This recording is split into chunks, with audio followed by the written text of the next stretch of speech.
Hey guys, tonight we're drifting into one of history's most stubborn little stories. So dim the lights, get comfortable, maybe pull the blanket up just a bit higher than usual, and let your brain power down to that pleasant half-awake state where facts and myths blend together like badly mixed paint. We're talking about Atlantis. Yes, that Atlantis. The sunken city. The crystal-powered super-civilization, the place that has somehow been both lost for 2,000 years and also discovered every other Tuesday by someone on the internet. This is a long, slow swim through the actual history behind the Atlantis debate, including what scientists and historians have been saying in recent years. And I promise, we're not going to shout, gasp, or dramatically reveal anything. This is history for people who would like to gently doze off while learning about ancient philosophers, geological surveys, and humanity's eternal love for making things way more dramatic than they need to be. So, let's start where all good Atlantis stories begin, with a man who absolutely did not expect to accidentally launch one of the most persistent conspiracy-adjacent debates in human history. His name was Plato. Yes, the same Plato from philosophy class. The bearded guy who spent his time asking uncomfortable questions about reality while wearing sandals that probably had more mileage than your average delivery driver. Around 360 BCE, Plato wrote two dialogues called Timaeus and Critias. These weren't meant to be travel guides. They were philosophical thought experiments. Plato was trying to talk about ideal societies, political decay, and why civilizations sometimes collapse because they get too proud for their own good. Very on brand for a Greek philosopher, honestly. In these dialogues, Plato describes a powerful island civilization called Atlantis. According to him, Atlantis existed about 9,000 years before his time, which already raises an eyebrow because that would place it somewhere around 9,600 BCE. That's the tail end of the last ice age, when most humans were still busy inventing agriculture and trying not to freeze to death, not building marble supercities with advanced navies. Plato says Atlantis lay beyond the Pillars of Heracles, which we now call the Strait of Gibraltar. It was supposedly larger than Libya and Asia Minor combined, which is quite a bold claim, especially considering Plato had never left the Mediterranean. But sure, let's go with it. According to him, Atlantis was a rich, technologically impressive society, full of canals, grand temples, and people who were, at least at first, morally upright. And then, as Plato tells it, they became corrupt. Of course they did. This is Greek literature. Hubris is basically a required ingredient. Atlantis tried to conquer the known world, was bravely resisted by a virtuous ancient Athens, and then, because the gods were feeling a bit dramatic that week, Atlantis was swallowed by earthquakes and floods in a single day and night of misfortune. Gone. Poof. Splash. Now, here's the important thing. Plato never claimed Atlantis was a historical fact.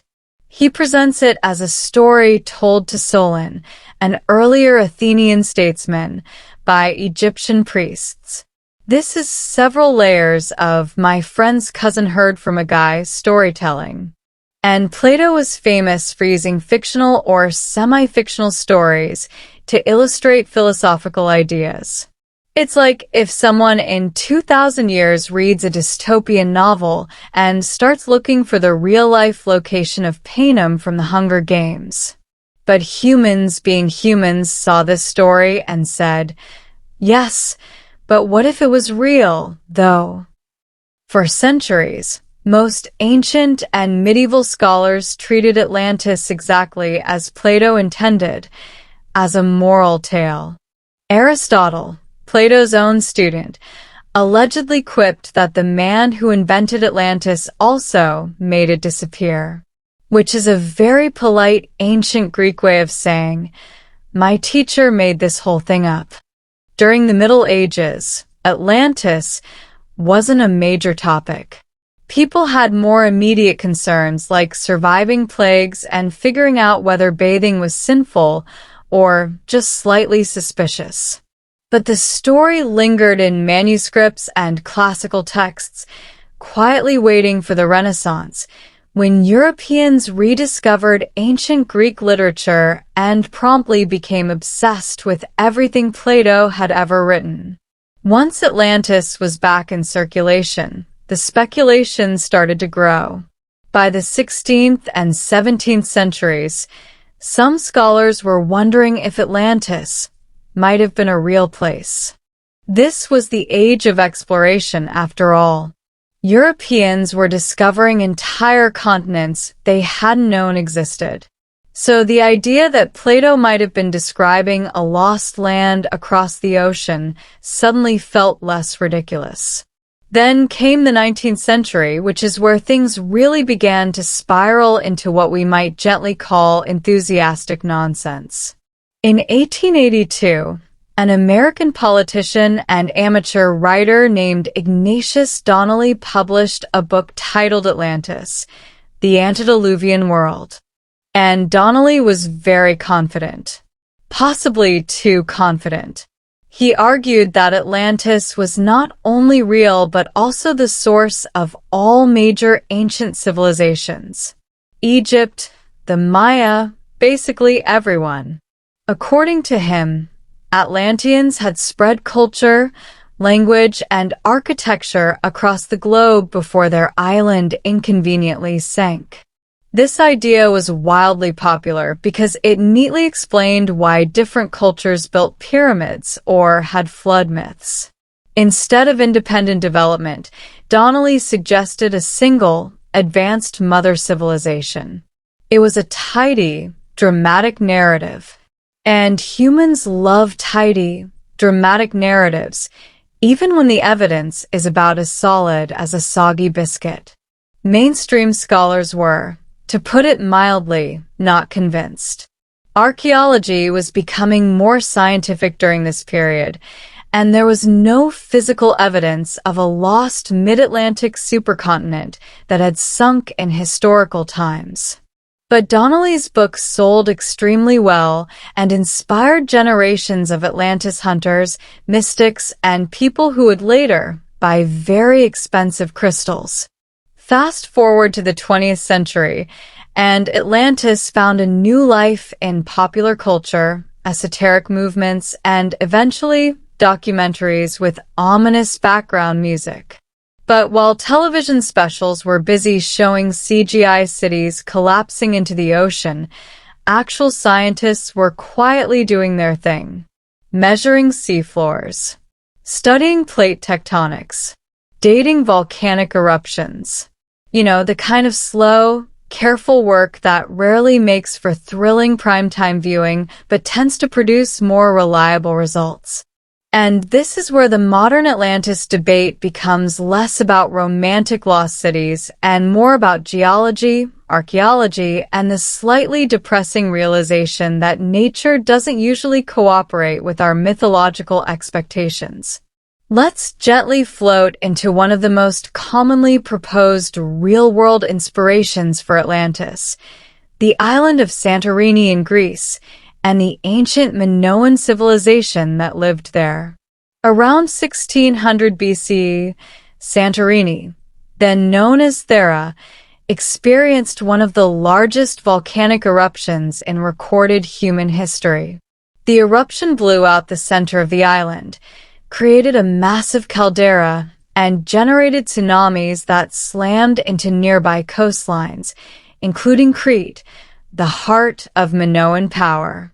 This disaster was catastrophic. Entire settlements were buried under ash. Trade networks were disrupted. And the Minoans, who had been one of the most advanced civilizations in the Mediterranean, began to decline not long afterward. It's not hard to see why some researchers thought, advanced island civilization, destroyed by natural catastrophe. Sounds familiar. In the 20th and 21st centuries, archaeologists excavated the Minoan site of Akrotiri on Santorini, which is sometimes described as a sort of Aegean Pompeii. Multi-story buildings, frescoes, sophisticated plumbing. Not exactly laser crystals and flying machines, but impressive for the Bronze Age. The city was buried in volcanic ash, preserving it in remarkable detail. Modern scientific techniques, including radiocarbon dating and ice core analysis, have helped pin down the timing of the Thera eruption more precisely. And while it doesn't line up perfectly with Plato's timeline, remember, he said Atlantis sank around 9,600 BCE, not 1600 BCE. It just showed that catastrophic island destruction was not only possible, but actually happened in the Mediterranean world. Some scholars suggest that over centuries of oral storytelling, the memory of the Thera eruption and the fall of the Minoans could have been distorted, exaggerated, and eventually woven into Plato's Atlantis narrative. Humans are very good at turning historical disasters into epic cautionary tales. Just ask anyone who's ever heard a family story that starts with "this one time your uncle" and ends with something that sounds physically impossible. Now, here's where recent scientific findings become relevant. Advances in marine geology, satellite mapping, and underwater archaeology have allowed researchers to map the seafloor with incredible detail. And despite decades of searching, there is still no evidence of a massive sunken continent in the middle of the Atlantic that could match Plato's description. The ocean floor in that region is mostly basaltic crust, formed by volcanic activity along the mid-Atlantic ridge. It's geologically young and doesn't show signs of a large landmass having suddenly dropped beneath the waves in the past 12,000 years. Plate tectonics, which was not understood in Plato's time for obvious reasons, explains how continents and ocean basins actually move and form. Large continental plates don't just sink overnight. They move slowly, over millions of years, like extremely lazy tectonic turtles. The idea of a continent-sized Atlantis disappearing in a single day due to earthquakes and floods simply doesn't align with what we know about Earth's crust. And yet, Atlantis refuses to go away. Every few years, a new claim pops up. Someone spots unusual structures on satellite images. A strange rock formation is interpreted as a ruined harbor. A documentary announces that the mystery has finally been solved, this time for real, and not like the last 12 times. This persistence says less about geology and more about us. Humans are storytelling animals. Sea levels were rising rapidly as massive ice sheets melted. Coastal settlements around the world would have been flooded, sometimes dramatically, as shorelines shifted inland. It's possible that ancient communities witnessed their coastal homes being swallowed by the sea over generations, and these memories were preserved in myths about lost lands. Flood myths are incredibly common across cultures, from Mesopotamia to the Americas. Atlantis might simply be one particularly elaborate Greek version of a much older, global human experience, watching the ocean slowly reclaim territory and deciding that the gods must be involved. So, as we settle into the rhythm of this story, it becomes clear that Atlantis sits at a strange intersection. It's part philosophical allegory, part cultural memory of real disasters, and part modern fantasy fueled by our love of mysteries that never quite resolve. Plato probably never imagined that a few pages of dialogue would inspire centuries of expeditions, theories, books, and late-night documentaries narrated in very serious voices. And yet here we are, still talking about it, still mapping the ocean floor, still writing articles with titles like "Scientists May Have Found Atlantis" every time a vaguely rectangular rock formation appears in a sonar scan. In the next stretch of our slow historical wander, we'll drift through some of the most persistent alternative theories, the more serious scientific proposals, and the slightly more imaginative ones involving lost advanced technologies, because of course those exist. But for now, just let the image of Plato, calmly writing philosophical dialogues in ancient Athens, settle in your mind. He was trying to explain why societies decay when they get too arrogant.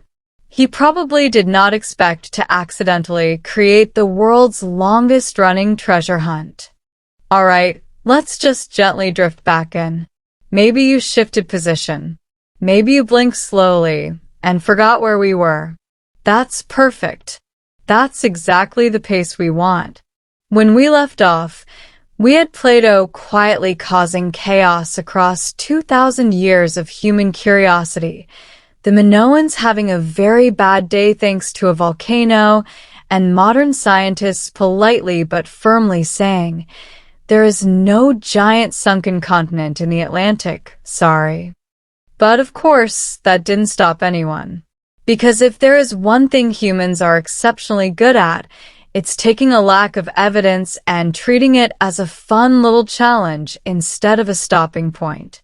So let's float into the long parade of Atlantis theories that have emerged over the last century or so. Some thoughtful, some creative, and some that feel like they were written at 3 a.m. after watching too many documentaries in a row. Now, one of the most persistent modern habits is using technology, especially satellite imagery, to find Atlantis. Every so often, someone zooms in on a section of the ocean floor using tools like Google Earth and notices a grid-like pattern. Immediately, the internet perks up. "Is this it?" someone asks. And for a brief, shining moment, Atlantis trends again.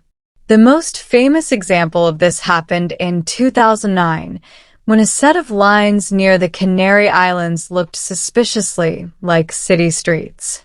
People got very excited. There were articles. There were theories. There was probably at least one person who told their friends, "I always knew it."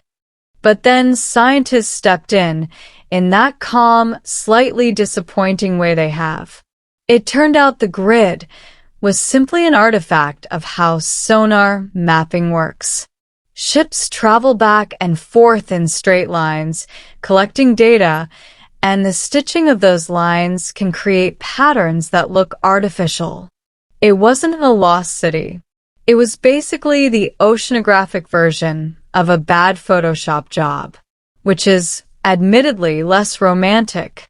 Still, the idea of Atlantis being somewhere in the Atlantic Ocean continues to linger, even though marine geology has mapped much of that region in detail. The seafloor there is dominated by mid-ocean ridges, volcanic formations, and abyssal plains. There are no hidden plateaus that match Plato's description of a large, recently submerged landmass. And this is where modern science becomes quietly but firmly uncooperative with the Atlantis stream. Because of plate tectonics, which, again, Plato did not have access to, continents are made of lighter crust that essentially floats higher on the mantle, while oceanic crust is denser and sits lower. Continents don't just sink. They break, drift, collide, and occasionally rise or fall slightly, but they don't vanish overnight like a dramatic stage prop. So, if Atlantis existed as a large continent in the Atlantic, we would expect to see geological evidence. And we just don't. But rather than letting that settle the matter, many theories simply move Atlantis somewhere else. Because why not? Let's gently float over to another popular location, the Mediterranean again. Not just Santorini this time, but a variety of places. Some researchers have suggested that Atlantis might have been located in southern Spain, near the Diana National Park. This theory gained attention in the early 2010s when satellite imagery revealed circular formations that some interpreted as remnants of a buried city. There were even excavations. For a brief moment, it felt like maybe, just maybe, this was it. But once again, the findings were underwhelming. The structures turned out to be natural formations or remnants of much later settlements. Nothing matched the scale, age, or description of Atlantis as given by Plato. Still, the idea had a certain charm.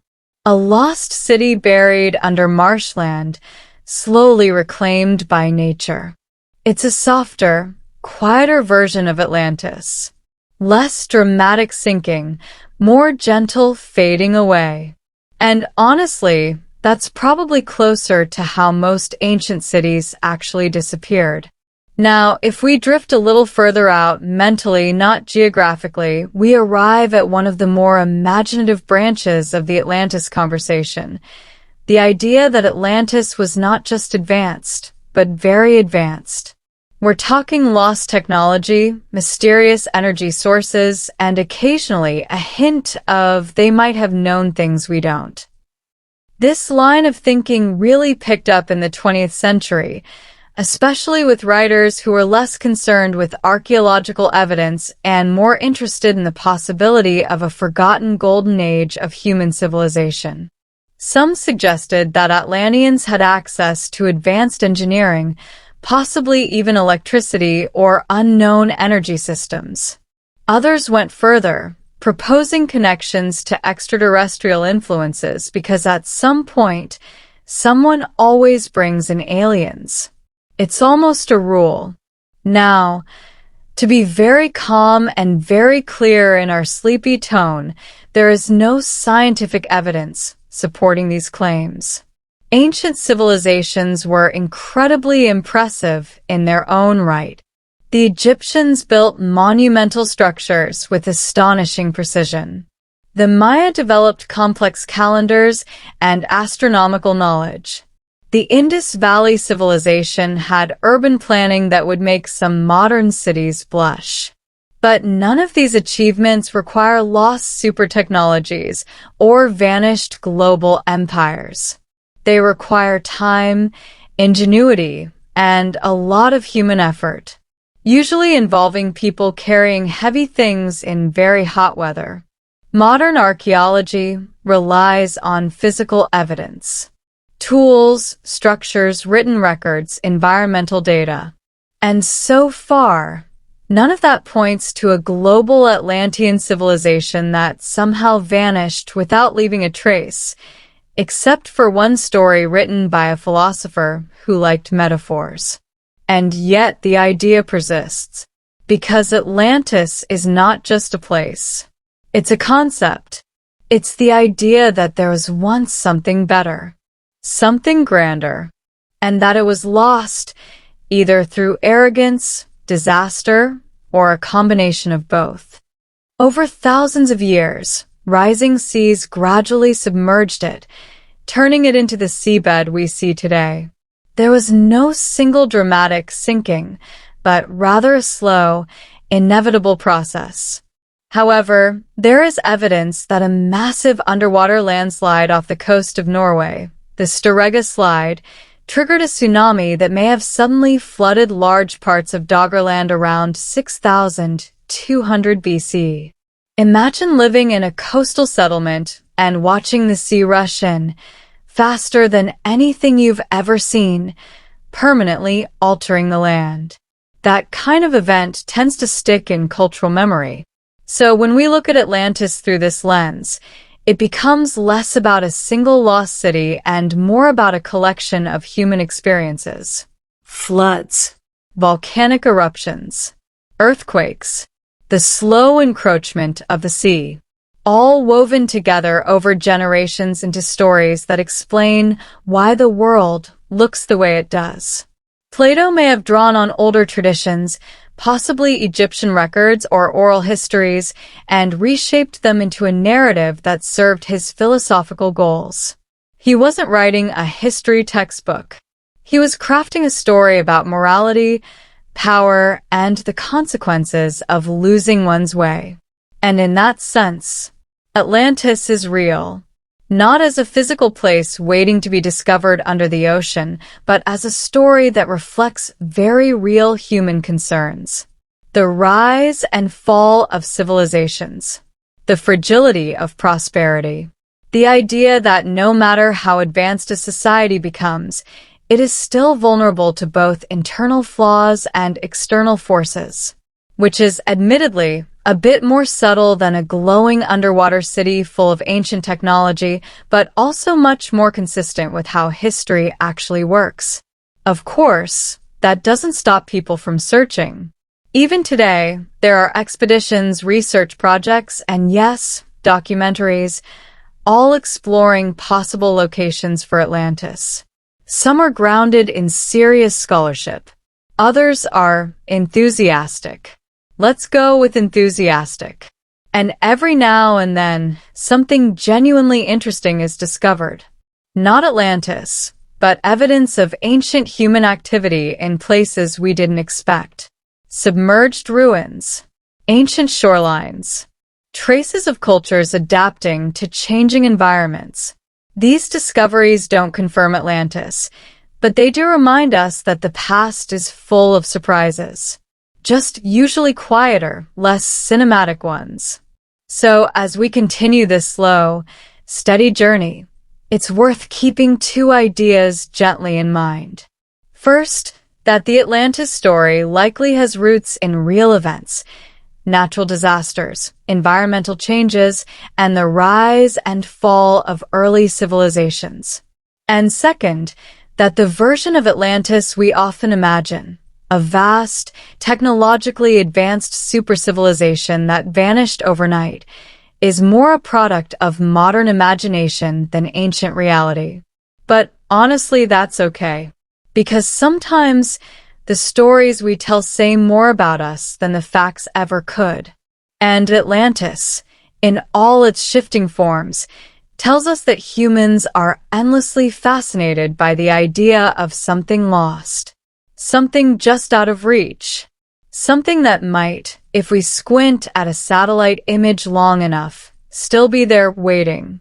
In the next part, we'll drift even further into the modern scientific landscape, looking at underwater archaeology, deep-sea exploration, and the quiet, methodical ways researchers are uncovering the real history beneath the waves. No rush. No urgency.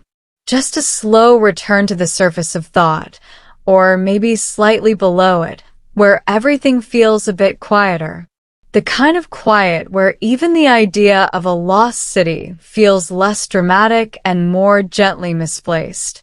So far, Atlantis has managed to be a philosophical metaphor, a volcanic disaster, a misread sonar scan, and occasionally a very confident YouTube thumbnail.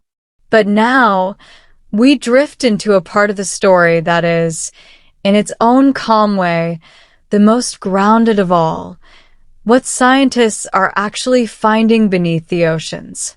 Because while Atlantis itself remains elusive, like that one sock that disappears in every laundry cycle, the oceans are not empty. Not even close. Over the past few decades, underwater archaeology has quietly transformed from a niche curiosity into a serious scientific discipline. Thanks to advancements in technology, Things like remotely operated vehicles, high-resolution sonar, and deep-sea submersibles. Researchers can now explore parts of the seafloor that were completely inaccessible just a generation ago. No dramatic music required. Just patience, funding, and a lot of cables. And what they've found is not Atlantis, but something arguably more interesting. Real, human stories. Settlements. Trade routes. Entire landscapes that once sat comfortably above sea level and are now resting under layers of water and sediment. Let's start with something simple and slightly humbling. At the height of the last ice age, around 20,000 years ago, sea levels were over 100 meters lower than they are today. That means vast stretches of what is now ocean were once dry land. People lived there, walked there, built things there, probably complained about the weather there. As the climate warmed and glaciers melted, sea levels rose. Slowly at first, then sometimes quite quickly. Coastlines shifted inland. Rivers changed course.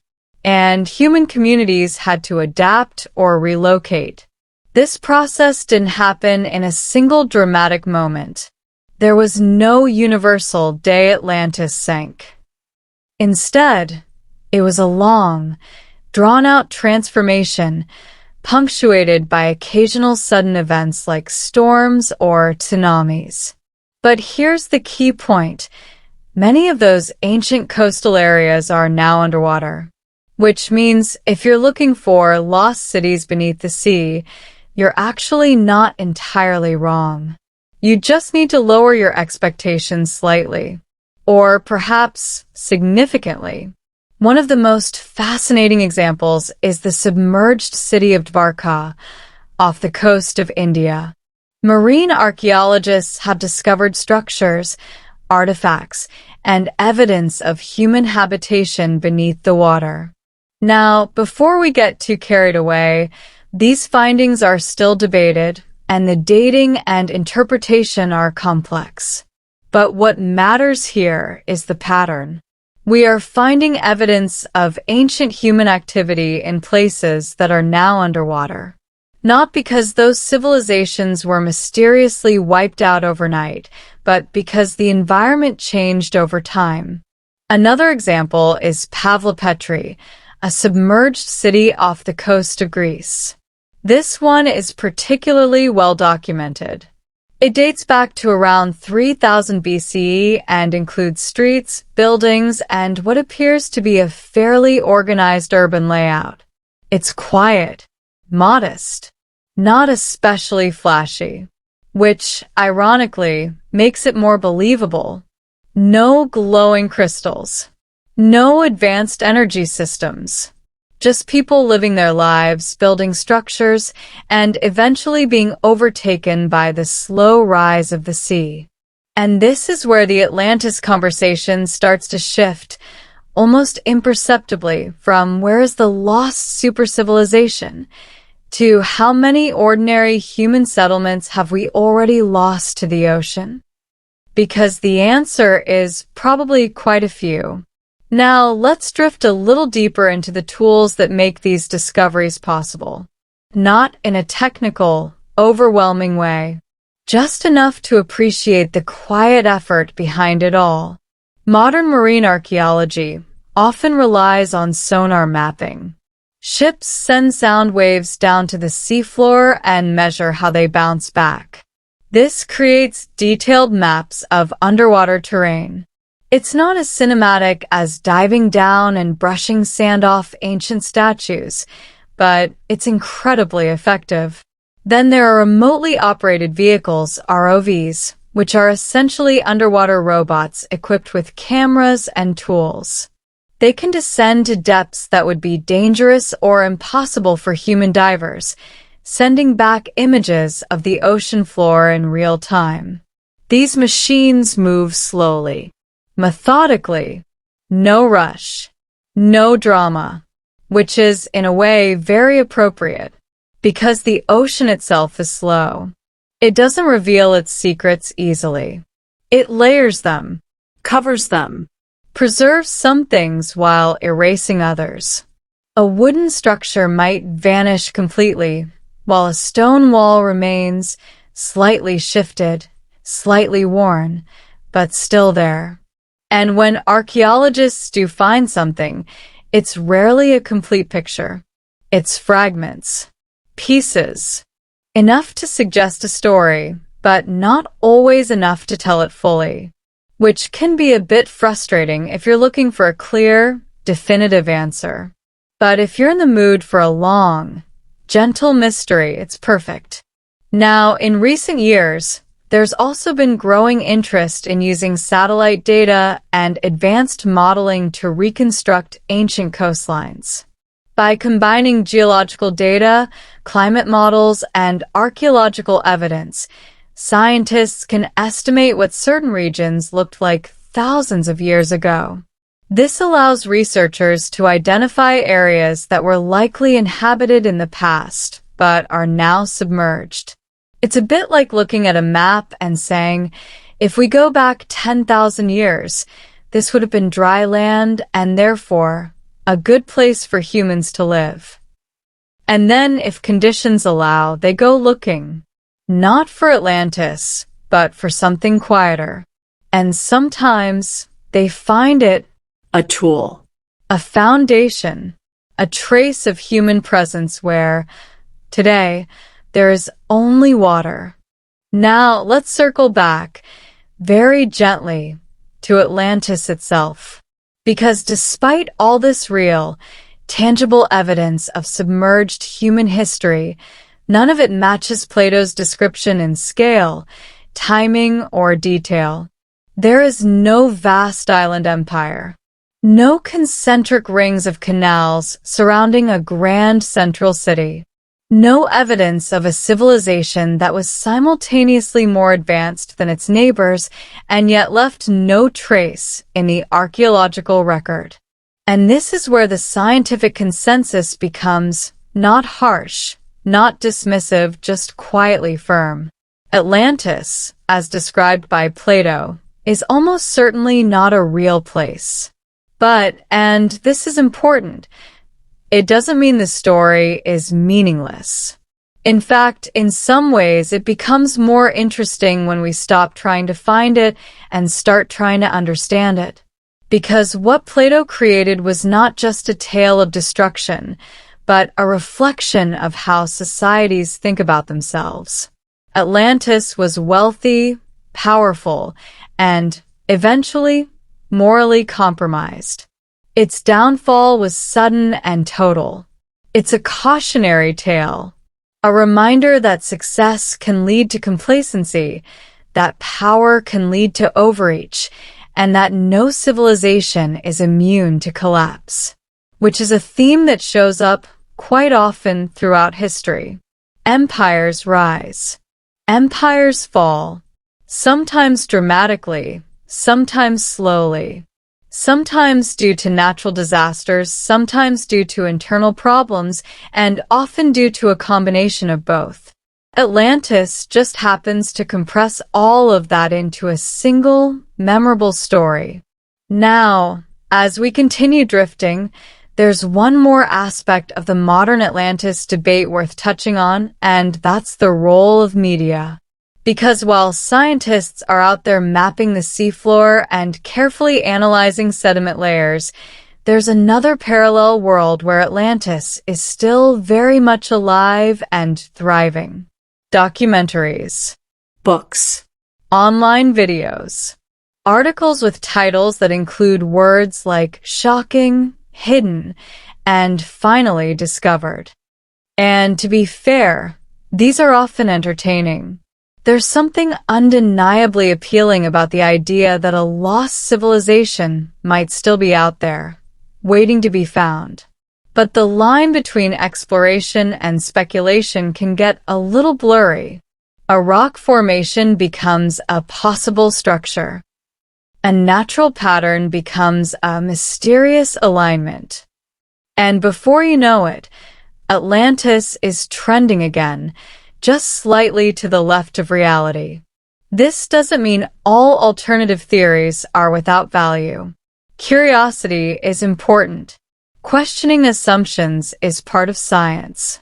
But it also requires a willingness to accept when the evidence doesn't support a particular idea, which is, admittedly, less exciting than discovering a sunken empire, but more reliable in the long run. So, as we settle into the rhythm of this ongoing story, Atlantis becomes less of a destination and more of a mirror. It reflects our curiosity, our imagination, our tendency to look at the unknown and fill it with stories that feel meaningful, even if they aren't strictly accurate. And the ocean, vast and patient, continues to hold its own stories, not of lost supercivilizations, but of real people, real places, real changes that shaped the world we live in today. No need to fully wake up, just that soft awareness where you're listening but also drifting a little. Atlantis, conveniently, is the perfect topic for that state of mind. Because the more you look at it, the more it gently slips between history, myth, and, well, confident guessing.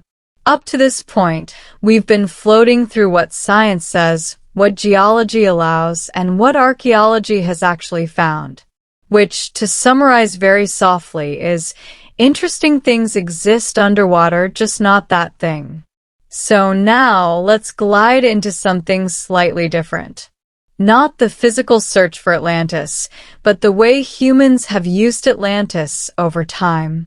Because if Atlantis isn't a real place, it's still been a very real idea. And ideas tend to travel, very slowly sometimes, and sometimes with absolutely no supervision. After Plato, Atlantis mostly rested quietly in philosophical texts for centuries. It wasn't controversial. It wasn't debated. It was just there. A story with a moral, like a very elaborate fable about why arrogance tends to end badly. But once we move into the early modern period, roughly the 1500s and onward, things begin to shift. Europeans are exploring the world more aggressively. New lands are being mapped. Old assumptions are being questioned. And suddenly, the idea of a lost land doesn't seem quite so abstract anymore. Because from their perspective, entire continents had just appeared out of nowhere. Now, of course, those continents were already there, quite firmly. But from a European intellectual standpoint, the world had just gotten a lot bigger, which meant there was more room for speculation. And into that expanded mental map, Atlantis quietly slipped. Some thinkers began to suggest that Atlantis might have been connected to the Americas. Others imagined it as a kind of bridge civilization between the old world and the new, a convenient explanation for similarities in myths, architecture, or cultural practices that, in reality, developed independently. It's a very human habit. When we see patterns, we want them to connect, even when they don't. Now, let's gently float into the 18th and 19th centuries, where things become a bit more enthusiastic. This was the era of grand theories, big ideas, sweeping explanations for everything from language to religion to why different civilizations built vaguely similar-looking structures. And Atlantis, with its mysterious and flexible nature, became a very useful tool. Writers like Ignatius Donnelly, whom we mentioned earlier, in his very confident 1882 phase, didn't just suggest Atlantis existed. He built an entire worldview around it. In his version, Atlantis wasn't just a lost island. It was the source of civilization, the place where knowledge, culture, and innovation began, before spreading out across the globe, which is a very ambitious claim, and also a very convenient one, because it allowed people to explain complex cultural developments with a single origin point, rather than acknowledging that different societies can develop similar ideas independently. It's the intellectual equivalent of saying there must be one original recipe for bread, instead of accepting that multiple people in multiple places probably figured out that flour and water and heat produce something edible. Donnelly's ideas were widely read, widely discussed, and widely criticized by scholars who preferred evidence to enthusiasm. But the damage, or perhaps the inspiration, was done. Atlantis had officially left the realm of philosophy and entered the world of popular imagination. And once it got there, it settled in very comfortably. Now, let's drift gently into the 20th century, where Atlantis found a new home, not just in books, but in spiritual and mystical movements. Because at some point, someone looked at Atlantis and thought, you know what this needs? A bit more metaphysical energy. Enter figures like Edgar Cayce, often referred to as the sleeping prophet, which already gives you a sense of where this is going. Cayce claimed, while in a trance-like state, to have access to knowledge about past civilizations, including Atlantis. According to his readings, Atlantis was not only real but highly advanced, with technologies involving crystals and energy systems that somehow did not leave behind any physical evidence, which, from a scientific perspective, is not ideal. Cayce also suggested that Atlanteans had psychic abilities and that some of their descendants were still around, possibly living very normal lives, but with a subtle connection to this lost civilization. Now, to maintain our calm, slightly sleepy tone, there is no empirical evidence supporting these claims. But they were, and in some circles still are, very influential, because they tap into something deeper than history. They tap into identity. The idea that you might be connected in some distant, almost mystical way to a lost golden age. It's comforting, a little flattering, and just vague enough to be hard to disprove in casual conversation. And so, Atlantis continued to evolve. Not as a place you could find on a map, but as a kind of floating idea that could be adapted to fit different beliefs, different narratives, and different moods. Now, let's gently return to a more grounded perspective: modern academia. Historians today generally agree on a few key points. First, that Plato's Atlantis story is almost certainly fictional, or at least heavily fictionalized. Second, that it may have been inspired by real events, such as the Thera eruption or other ancient disasters, but is not a direct historical account. And third, that the enduring fascination with Atlantis says more about human psychology than about ancient geography, which is a very calm, reasonable conclusion, and also slightly less exciting than discovering a sunken empire. But here's the interesting part. Even within serious scholarship, Atlantis hasn't been entirely dismissed. Not in the sense of being real, but in the sense of being useful. Because studying Atlantis helps researchers understand how myths form, how stories evolve, and how cultural memory preserves fragments of real events. It also highlights how easily narratives can drift away from their original meaning. Plato's story was about morality and political philosophy. Over time, it became a geographical mystery, then a historical claim, then a spiritual symbol, and finally a kind of pop culture phenomenon. That's quite a journey for a few pages of ancient text. Now, let's take a moment to gently observe something. Atlantis has survived for over 2 millennia without a single piece of definitive physical evidence. That's impressive. Most historical claims require artifacts, documents, or at least some kind of trace. Atlantis has managed to persist almost entirely on narrative momentum, which tells us something important. Stories don't need to be true to be powerful. They just need to be compelling.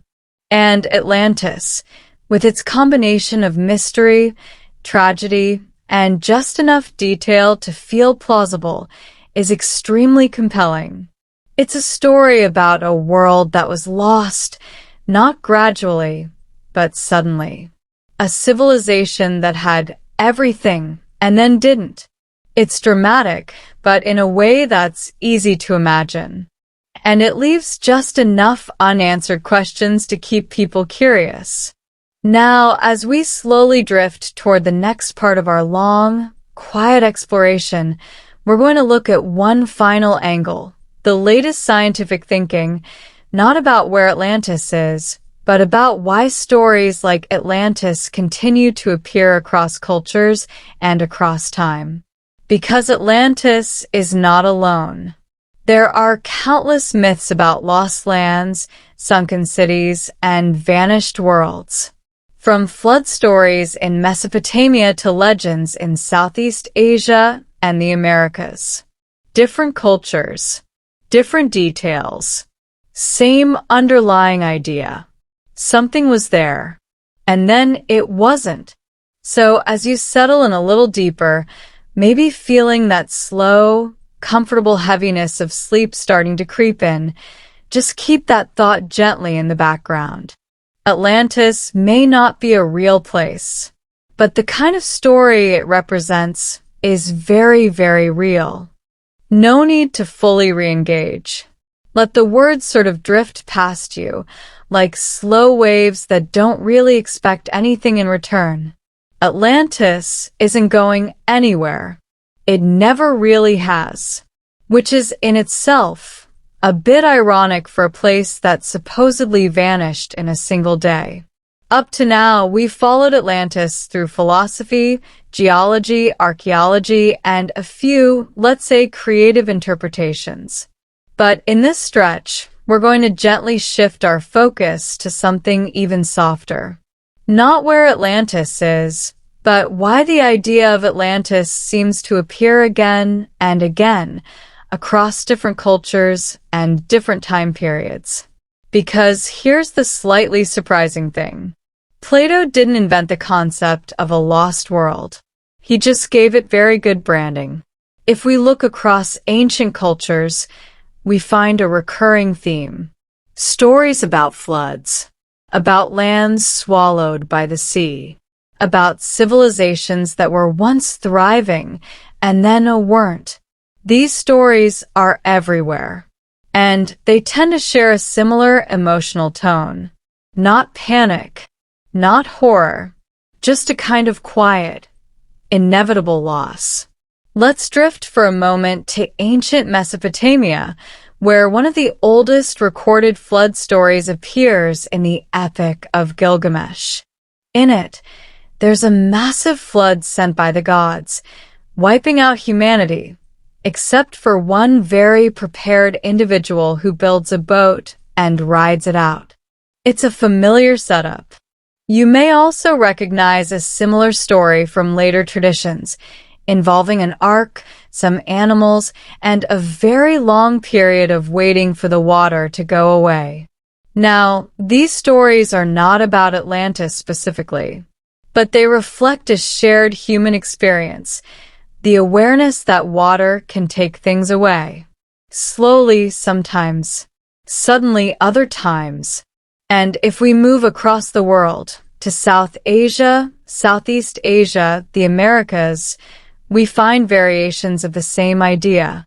Flood myths, lost lands, submerged worlds, different names, different details, same underlying pattern. Which brings us, very gently, to a concept that modern researchers find quite interesting, that myths can act as a kind of long-term memory, not in a precise, factual sense, more like an emotional or narrative echo of real events. For example, in parts of Australia, some indigenous oral traditions describe coastlines and landmarks that are now underwater. And these stories have been passed down for thousands of years, long enough that the landscapes they describe no longer exist in visible form, which is quietly remarkable. It suggests that human societies can preserve memories of environmental changes over incredibly long periods, even without written records.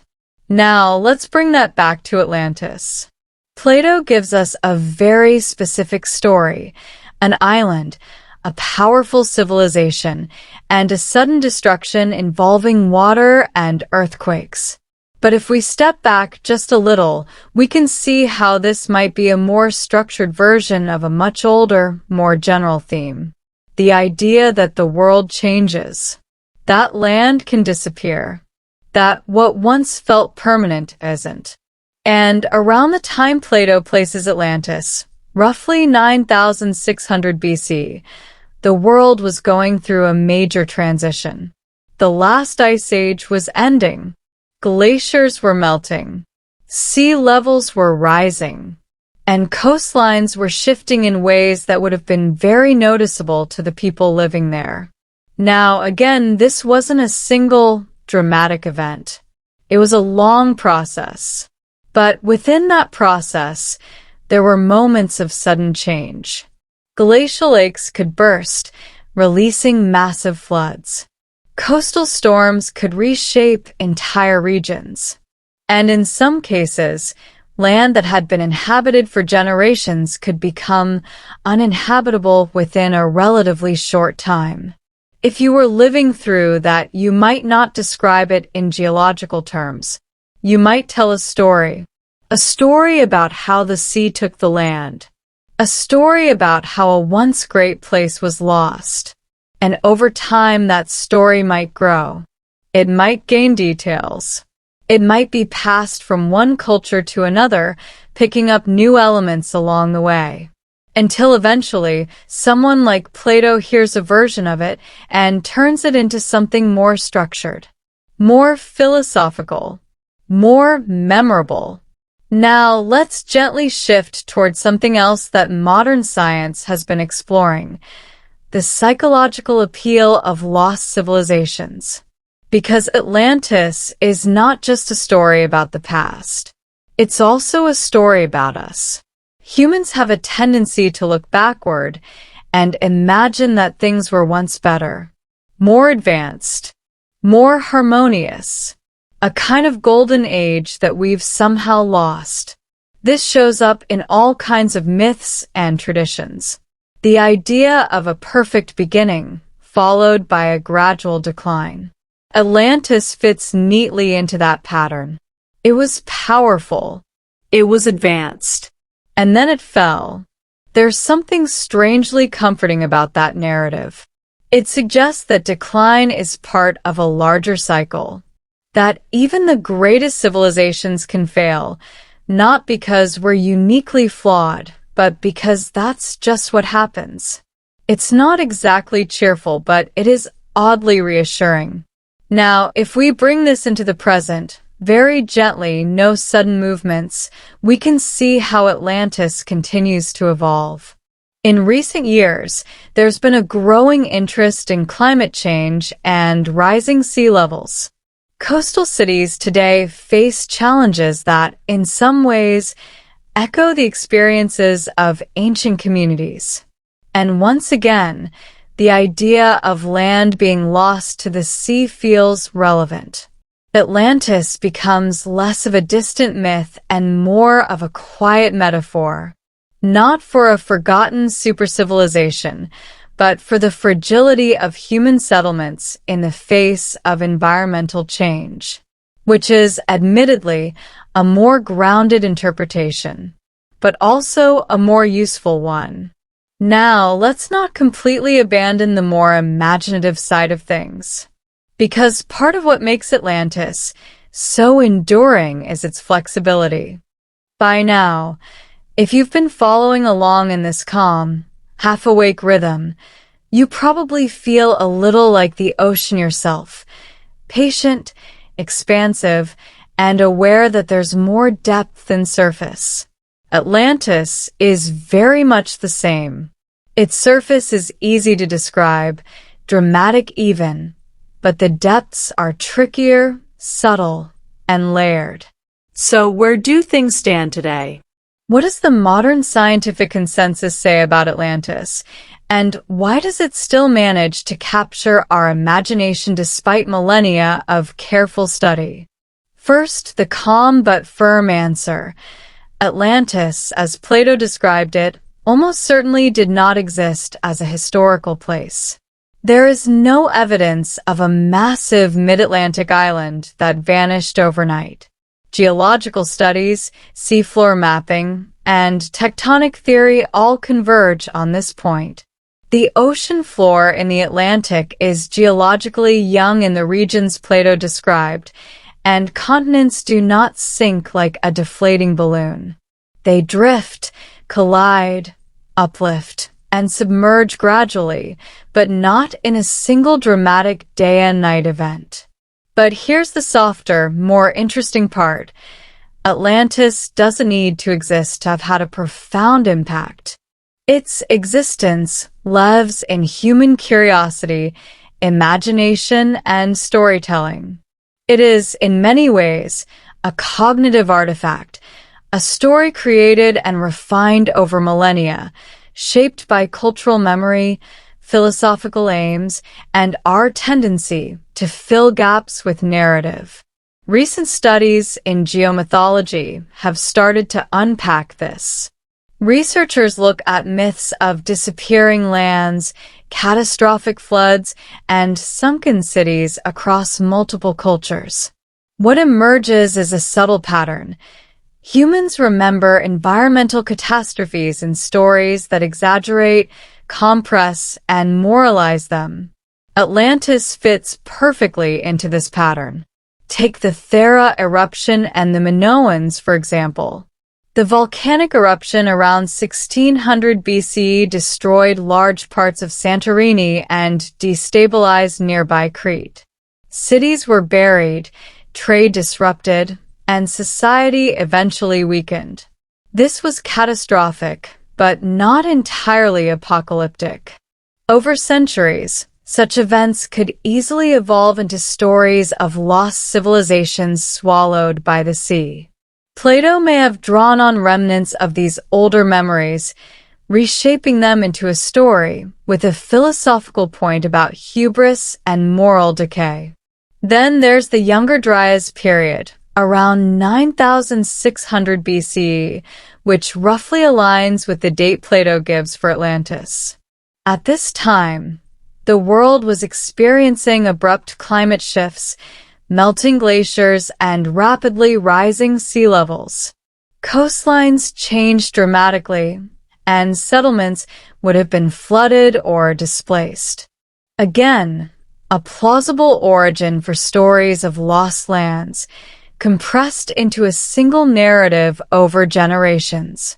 Modern underwater archaeology supports the idea that entire landscapes were submerged over time. Sites like Pavlopetri in Greece and submerged settlements in India show evidence of human habitation that no longer exists on land. They are quiet, modest, and tangible, far removed from the grandiose Atlantean city of legend, but they illustrate a real historical phenomenon. Humans have always had to contend with rising seas and changing geography.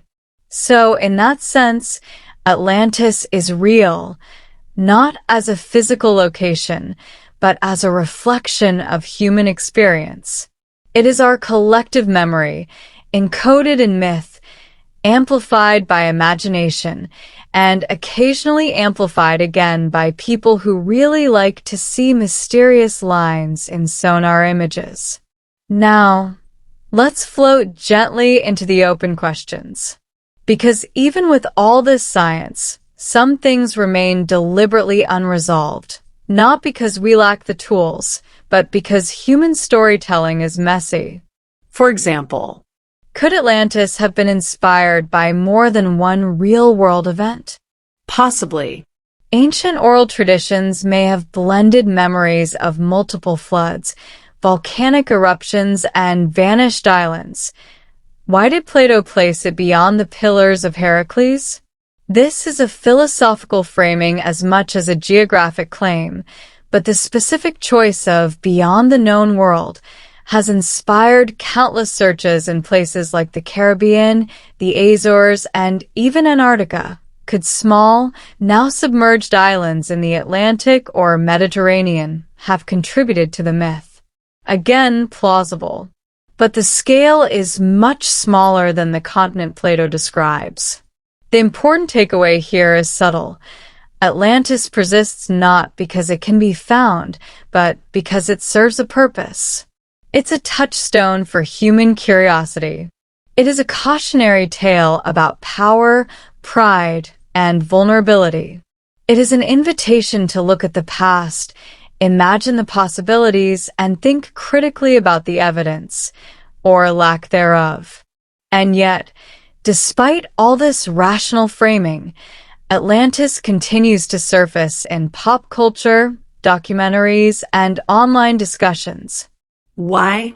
Because it's irresistible. The story is simple, flexible, and emotionally compelling. A civilization that once had everything and then lost it all. It is easy to adapt, easy to visualize, easy to feel a connection to. And because humans are pattern-seeking animals, we often see the lost city story reflected in our modern anxieties, rising seas, environmental change, societal collapse. In a very subtle way, Atlantis becomes a metaphor for our own vulnerabilities, a reminder that even the grandest human achievements are subject to forces beyond our control. Now, let's drift into a final, reflective note. As we slowly imagine the ocean's surface and its quiet depths, consider this. The fascination with Atlantis is, in its own gentle way, profoundly human. It tells us about our need to explain, to imagine, and to find meaning in the disappearance of things we value. Atlantis doesn't have to exist as a physical location to be meaningful. Its significance lies in how we interact with the story, through philosophy, science, speculation, and imagination. It reminds us that the line between myth and history is not always clear, that stories evolve, and that human memory preserves both facts and feelings. So, if you find yourself late at night, scrolling through theories, examining maps, or watching documentaries with slightly dramatic narration, know this. You are participating in a 2,000-year-old conversation. One that began with a Greek philosopher, a few philosophical dialogues, and a gentle warning about pride and hubris. Atlantis may never be found. It may never have existed in the way we imagine, but its quiet pull remains undeniable. It persists because it reflects us, our curiosity, our imagination, our desire to see meaning in the past, and perhaps a lesson for the future. And as you let your eyes drift closed, just picture the ocean, vast, patient, full of secrets, slowly carrying away the echoes of civilizations past. Not all of them lost, not all of them myth, but all of them quietly reminding us of the impermanence of even the grandest human endeavors. Atlantis, in the end, is less a place and more a state of mind, a reflection, a story that refuses to sink, no matter how many times we look for it and fail. And in that gentle, persistent way, it continues to teach, to intrigue, and to softly pull at our curiosity, even as we drift toward sleep. All right, let's settle back in again. No sudden movements. No need to fully engage. Just a gentle drift, like watching faint ripples on a calm ocean. Atlantis is still quietly waiting somewhere in the back of our collective imagination. And now, we're going to explore the softer, slightly stranger ways people have tried to place it, without the pressure of modern scientific scrutiny. Because when mainstream science says, probably not, humans have a very calm, persistent habit of saying, but what if? Let's start with one of the classics, the Caribbean and the Americas. In the 20th century, some theorists suggested that Atlantis might actually have been located somewhere in the Caribbean, possibly in Cuba or the Bahamas. This idea often relies on submerged formations, such as the Bimini Road, linear rock formations off the coast of Bimini in the Bahamas. At first glance, these stones look like blocks, almost as if they were cut and arranged. The internet immediately noticed. Headlines whispered, "Evidence of Atlantis?" Enthusiasts nodded knowingly. Vacationers probably looked at them and thought, yes, some civilization was here, probably very advanced. Marine geologists, in their calm, unhurried way, examined these formations. And it turns out they are natural. Limestone formations, fractured and shaped by tides and currents over thousands of years. Still, for a moment, they feel suggestive. A hint, a whisper. Not a continent, but enough to make people imagine. Then there's the Azores, a cluster of islands about halfway between Europe and North America. Some researchers suggest that these volcanic islands are remnants of a larger landmass, possibly connected to the Atlantis story. It's geographically appealing. It's in the Atlantic. It's distant, very beyond the Pillars of Heracles, if you like your references classic. Geologically, though, the Azores are volcanic, young in terms of continents, and entirely unsuited to the size and scale described by Plato. Still, in the mind's eye of many, it's a perfect candidate. Quiet, remote, slightly mysterious. Moving a little further afield, we enter Antarctica, a particularly dramatic suggestion. Some fringe theories claim that a portion of Antarctica was once ice-free and home to an advanced civilization. This relies on interpretations of ancient maps like the Piri Reis map, which shows coastlines that some claim resemble parts of Antarctica before it was glaciated. The scientific reality, of course, is more mundane. Those coastlines are misinterpreted, cartographic approximations, or simple coincidence. But there's something undeniably alluring about imagining a lost civilization buried under kilometers of ice, quietly frozen in time. It has the slow, dreamlike quality of Atlantis in a very literal sense. Hidden, unreachable, mysterious. Then we have a different kind of suggestion, more imaginative than geographical. Some theorists have suggested that Atlantis was never really a place at all. Maybe it was a floating continent of consciousness. Maybe it existed in a parallel dimension. Maybe it's, well, this is usually where people pause for a deep breath and gently lower their expectations for historical rigor. These ideas, while improbable, speak to a deeper human need. We like stories that expand beyond the constraints of reality. We like to imagine that somewhere, somehow, what we have lost can still exist, quietly, just out of reach. And Atlantis provides a perfect vessel for that kind of thinking.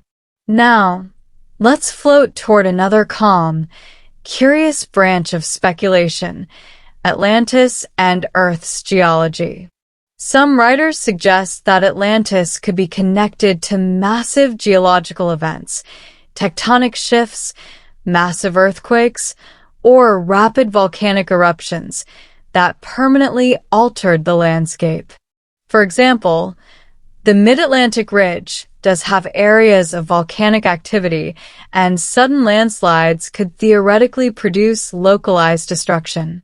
But no combination of these events produces a continent that vanishes completely, and certainly not one with concentric canal systems and palaces. Still, the theory quietly persists. Why not imagine that the Earth itself might hide evidence beneath sediment, awaiting discovery? It's slow, tentative, and slightly hypnotic, like watching sediment settle in a tank of water. And then, of course, there are literary and symbolic interpretations. Atlantis as allegory, as utopia, as cautionary tale. Some modern writers suggest it is a metaphor for any lost civilization, including our own. Climate change, rising oceans, societal fragility, all of these resonate with the quiet lessons Atlantis embodies. Even if you take the literal idea away, Atlantis as a concept persists. It floats through culture like a slow-moving current that resurfaces in books, movies, games, and philosophical discussion.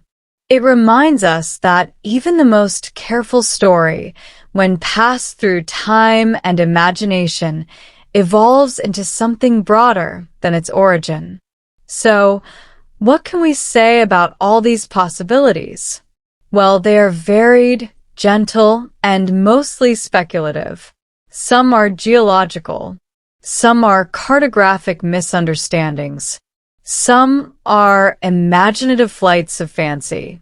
All of them share a common theme, a quiet hope that somewhere there is something lost, waiting to be discovered, or at least imagined.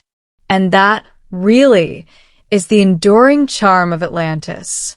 It is not bound to fact. It is not constrained by evidence. It exists in the liminal space between curiosity and imagination, between history and myth. And like a slow tide, it comes in and out of human consciousness whenever we need it. Now, as you settle even deeper into this slow, reflective drift, consider the pattern that emerges across all these theories. Atlantis thrives not in certainty, but in possibility. Not in evidence, but in suggestion. Not in revelation, but in gentle speculation. And this is a fitting metaphor for all of human inquiry. We explore. We imagine. We occasionally misinterpret. But in that process, we learn, we reflect, and we dream. Atlantis, quietly, has been teaching that lesson for over 2,000 years. So, in the next part, we'll drift even further, examining the most recent findings from underwater archaeology, the ways modern technology reshapes our search, and how, even without a single sunken empire discovered, Atlantis continues to inspire research, imagination, and that slow, patient curiosity that makes humans keep looking at the ocean long after the sun has set. All right, let's settle back in again. No sudden movements, just the gentle drift of awareness, the soft pull of curiosity, and the slow rhythm of words. Atlantis is still out there in thought, if not in geography. And now we're going to look at the quiet, meticulous ways humans explore beneath the ocean. How science approaches the unknown without drama, fanfare, or instant answers. Because, as it turns out, exploring the seafloor is less like Indiana Jones and more like very slow, patient gardening under a few kilometers of water. Modern underwater archaeology has benefited tremendously from technology developed over the last 50 years. Sonar mapping, which sends sound waves to the seafloor and measures how they bounce back, creates detailed images of underwater topography. Ships slowly crisscross the oceans, collecting data, producing grids of echoes that can later be interpreted. No bright lights or dramatic dives, just steady, methodical data collection. And yet, even in this calm process, people see things. Naturally, patterns emerge in sonar scans that can appear artificial. Lines, grids, unexpected elevations. It's human nature to look at these and imagine streets, canals, or entire cities waiting beneath the waves. This is exactly what happened with the Bimini Road in the Bahamas, as we mentioned earlier. What looks like a structure is usually geological, but it triggers that quiet spark of possibility. Then there are remotely operated vehicles, or ROVs. These are the real workhorses of deep-sea research. Equipped with cameras, robotic arms, and instruments for measuring sediment and water chemistry, they descend to depths that would be perilous for human divers. Slowly, carefully, they capture images, collect samples, and illuminate sections of the ocean floor. It's hypnotic in a way. Watching hours of slow-moving footage of sand, rock, and occasional artifacts can be surprisingly calming. There's no dramatic tension. No moments, at least not usually. Just slow discovery, cataloging, and the occasional odd-shaped rock that someone says, maybe. One of the more fascinating projects in recent decades has been mapping submerged settlements along ancient coastlines. As global sea levels rose after the last ice age, humans who once lived near rivers and estuaries had their settlements gradually submerged.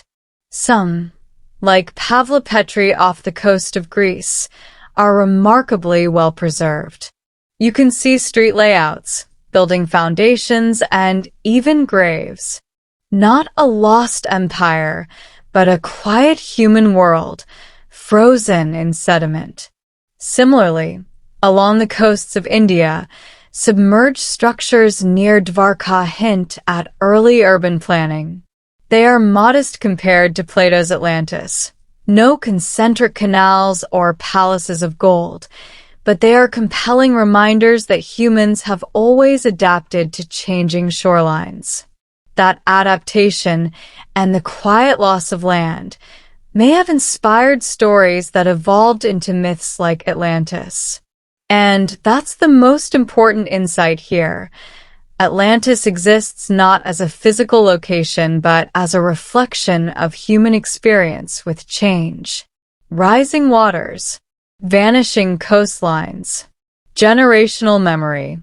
All of these factors influence stories and myths, which, over centuries, become compressed and symbolic. Now, technology continues to advance. High-resolution satellite imagery can detect ancient riverbeds, coastal features, and submerged plains. Seafloor mapping can create 3D reconstructions of underwater landscapes. With these tools, scientists can predict where ancient settlements might have existed, even if they never see them directly. And yet, the process remains slow, almost painfully slow. The ocean is vast. Even with modern equipment, only a fraction of it has been mapped in high detail.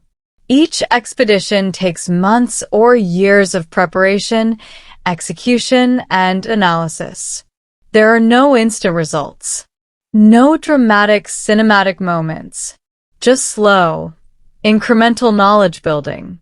This is part of what makes the Atlantis story so enduring.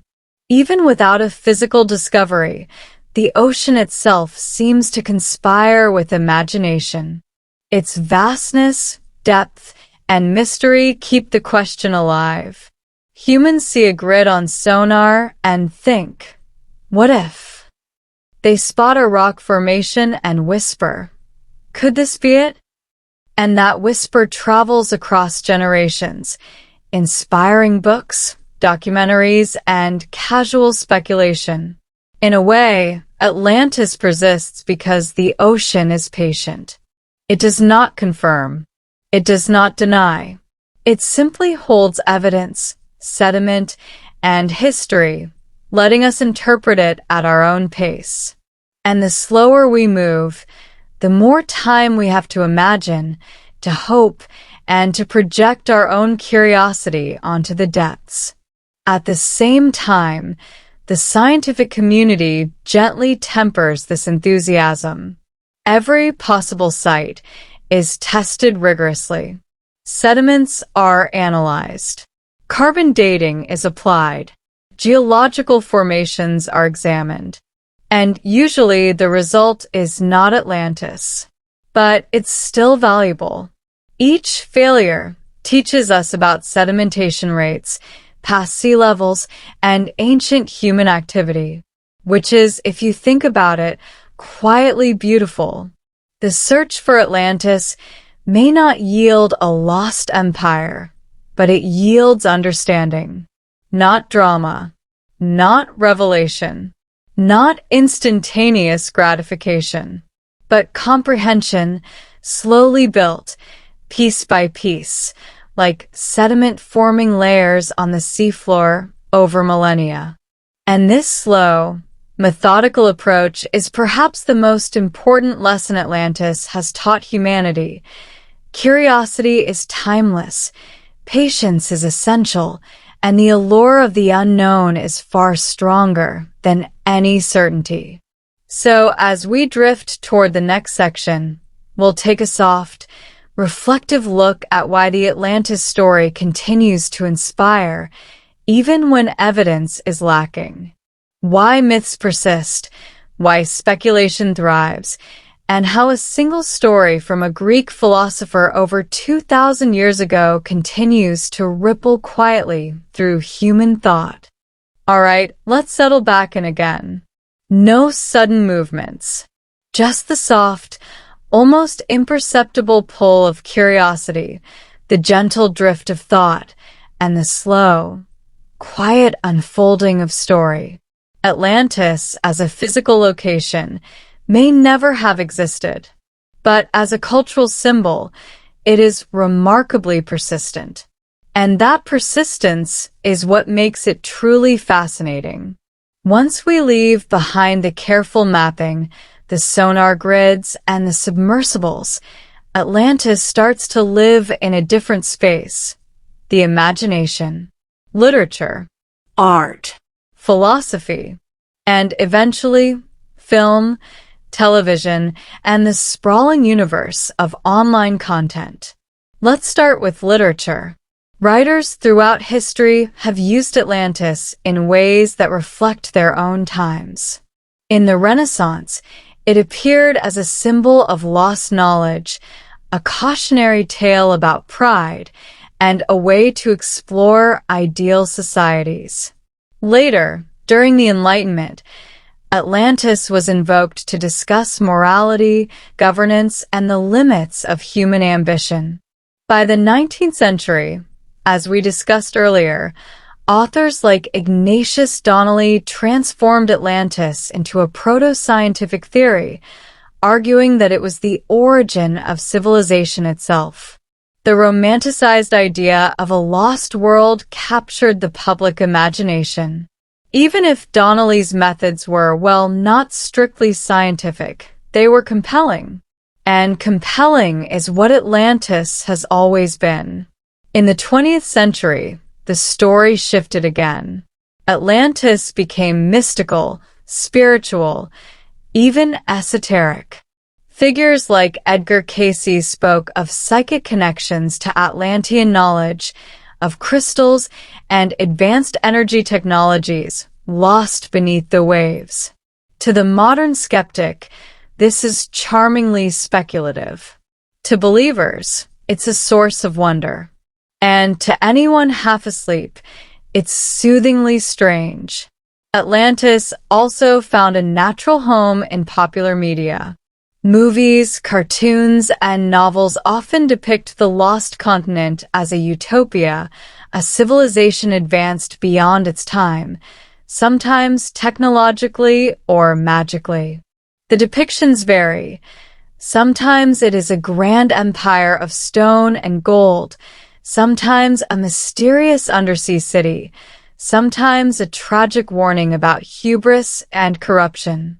But in every case, Atlantis functions as a mirror, reflecting our hopes, fears, and fantasies about civilization, progress, and loss. Even psychology has found a place for Atlantis. It is often invoked in discussions about human longing for a golden age. Atlantis is less a location than a symbol of perfection lost, of innocence vanished, of the fragility of achievement. It represents our fascination with endings as much as beginnings. And yet, the story is subtle. It does not shout. It does not demand attention. It floats in the background of thought, quietly persistent. You can read about it, think about it, imagine it, and then let it drift away, only to return decades later in a different form. The enduring appeal of Atlantis, then, is twofold. First, it satisfies curiosity. Humans are inherently interested in the unknown, in places that are hidden, lost, or unreachable. Atlantis is the perfect container for that curiosity, just distant enough to remain mysterious, just plausible enough to be conceivable. Second, it satisfies a psychological need. We like to think that somewhere there is a story about a civilization that once held everything we value: knowledge, culture, power. And then, inevitably, it was lost. Atlantis reminds us that our own world is impermanent and that our greatest achievements are subject to change. And so, Atlantis persists, not as a continent, not as a city, not as a literal truth, but as a story, as a symbol, as a slow, gentle whisper from the past. It is carried forward in books, films, games, documentaries, and discussions like this one. It is, in a way, alive. Not in the physical sense, not in a scientific sense, but in the emotional, imaginative, and cultural sense. And here's the quietly fascinating part. Atlantis continues to evolve. Each generation reshapes it. In one era, it is a source of moral instruction. In another, it is a site of psychic energy. In yet another, it is a cautionary tale about climate change and rising seas. The story bends, stretches, and flows, just like the ocean itself. And through it all, the central themes remain: loss, wonder, curiosity, and reflection. Atlantis asks us to think about the fragility of human endeavor. It asks us to imagine what once was. And it asks us to consider what might be, if only in the mind. So, as we slowly drift toward the final part of this long, calm journey, remember this: the question of Atlantis is less about maps, sonar readings, or archaeological evidence. It is about humanity, our memory, our imagination, our quiet fascination with what lies just beyond reach. And as you let your attention drift, allow yourself to picture the waves, the faint outlines of submerged cities, the slow settling of sediment, and the stories that remain even when physical traces do not. Atlantis may not exist on a map, but it exists in thought. And sometimes that is enough.